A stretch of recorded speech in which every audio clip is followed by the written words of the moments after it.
大家好，我是超子。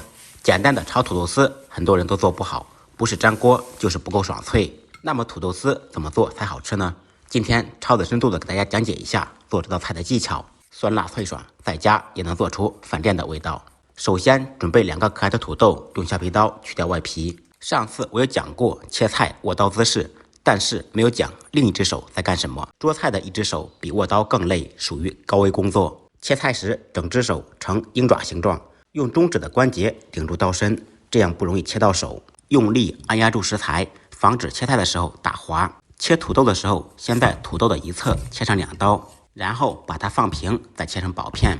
切菜时刀要快，刀口要直，跟土豆成一条直线。切土豆丝也是练习刀工的最好方法。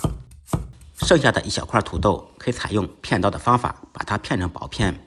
左手按压住食材，右手持刀片，刀口角度稍微向下一点，安全第一，不要伤到手。这道菜是纯素菜。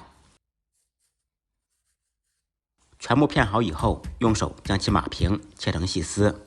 不要求切得有多快多细，但是必须粗细均匀。只有土豆丝粗细均匀，这样它们的成熟度才会一样。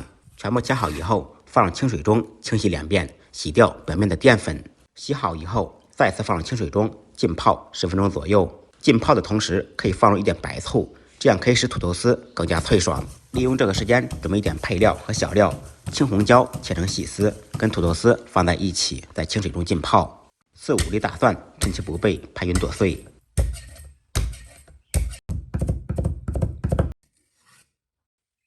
再来一点大葱，切成葱花。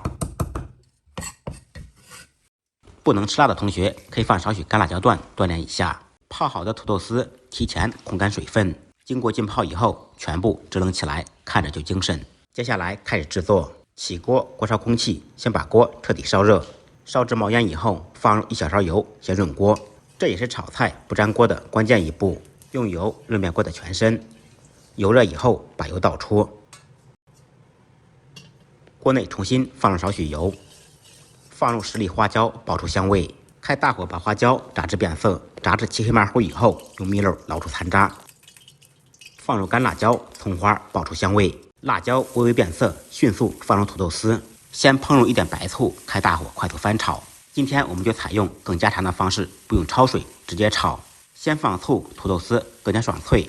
期间烹入一点生抽酱油，增加味道。这道菜要的是本色，做出来清爽的感觉，千万不要放老抽。开大火在锅中翻炒2、3分钟，把土豆丝炒至断生，炒至垂头丧气。断生以后再调味，放入适量的盐，一点点白糖，中和味道。继续大火翻炒，把调料迅速化开。出锅之前再放入蒜末，再放入一点白醋，增加酸味。分2次放醋，这样做出来又酸又脆。最后放的包尾蒜，蒜香味更加浓郁。淋少许葱油，增加整道菜的亮度和味道。翻炒均匀，起锅装盘。一道酸辣脆爽的炝炒土豆丝就做好了。饭店一盘卖10几元，家里面自己做成本也就是3、4块。学会的朋友可以点赞或者转发，在家里面试着做一下。不好吃您可以空手来找我。再忙再累，记得按时吃饭。下期视频见，拜拜。